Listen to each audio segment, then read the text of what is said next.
Hi there, my name is Yichi. I was a psychology major, and today let's talk about jobs in psychology that actually pay well.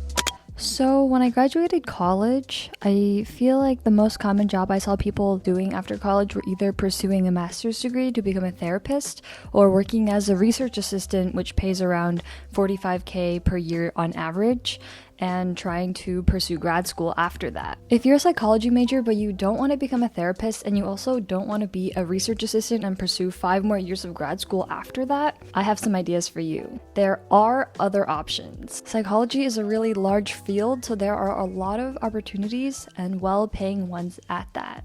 While people worry about AI taking jobs, it will be harder for AI to take these jobs because they require face time, and there's also regulation around the certification around the job, which helps protect the demand of the job. If you're still in school or just graduated, I'm hoping that these ideas will get you a future path, and I'll also outline some of the prerequisites of getting on the path. I myself have work jobs in psychology. Although I don't work in the field of psychology directly anymore, I think psychology has really impacted the way that I do my job and still really impacts the way that I think about the world. I've talked about this a bit on my channel before, but I've actually decided to pursue tech for now, but I'm sure I'm always going to circle back to psychology as my passion in the future.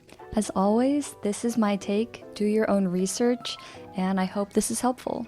The first opportunity that I want to talk about is being a psychometrist. This job, the median salary is $70,000. The role of this job is basically to administer assessments. So you would be administering some sort of cognitive or IQ assessment to a certain patient population using established psychometric tools. For example, you might work in a neuropsych clinic. When a psychologist orders a battery of tests, this patient has to do like maybe 3 or 4 exams. It can take up to 3 hours. And as a psychometrist, you would be in the room with the person administering these tests. And they're not just like tests like on paper, they actually require a lot of interaction with the person. And that's why a BA in psychology is usually like an entry-level requirement. This job is an easy job to get fresh out of college as there's no other requirements to get hired. One thing about being a psychometrist, as most of these jobs, is like you still have to become certified, and the process of being certified is basically first getting hired, and then once you're hired, there will be a neuropsychologist who's supervising you, and you will get your testing hours of sort of mastering these different assessments and psychometric tools.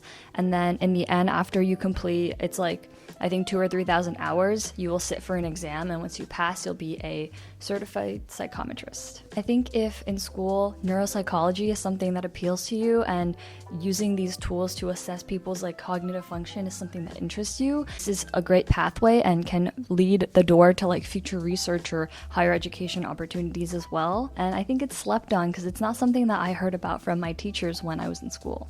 The second job that I want to bring up is a board-certified behavioral analyst, or in short, a BCBA. The median salary for this job is $90,000. As a BCBA, you create and supervise care plans for ABA therapy, which is usually for kids with autism. ABA therapy is like a behavioral reinforcement therapy. You are basically helping someone gain more social and communication skills by positively reinforcing the behaviors that you want.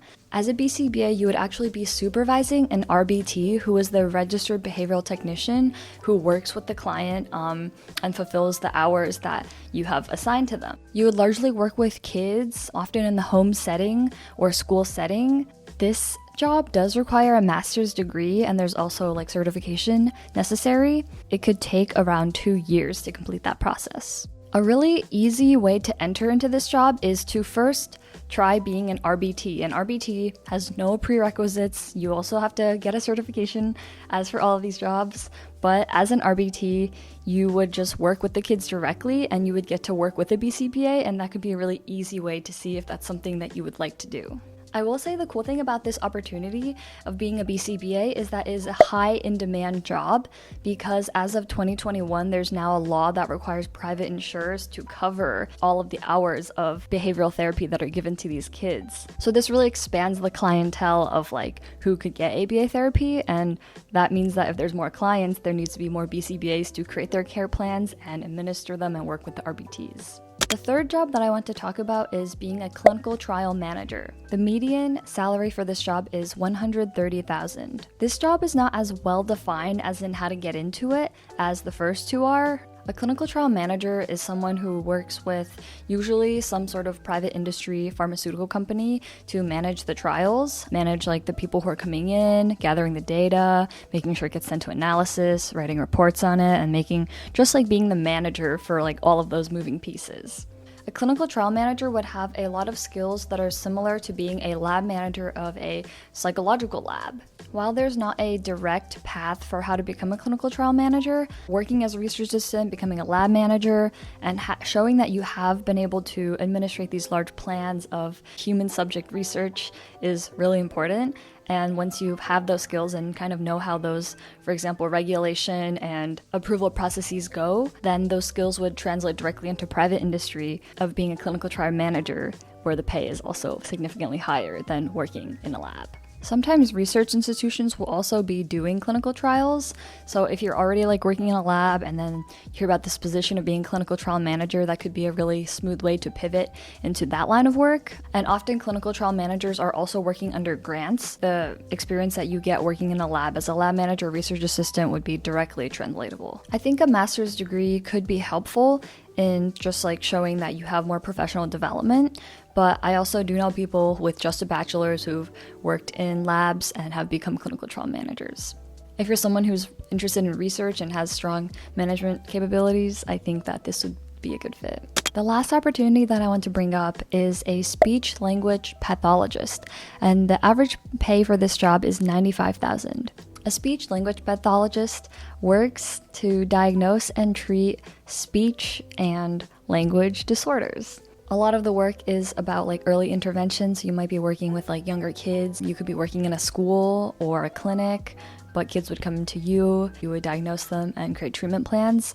There is a schooling requirement here for getting a master's and also doing a lot of training requirements.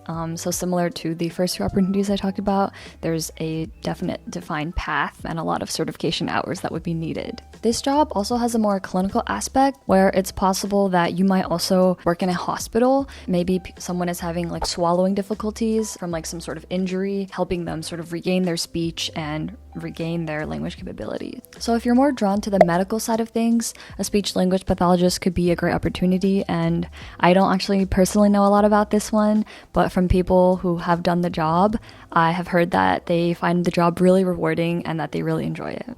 So those are the 4 opportunities that I want to share with you guys today. I hope this was helpful in outlining some of the different paths you can take in psychology that are more specialized but also pay well.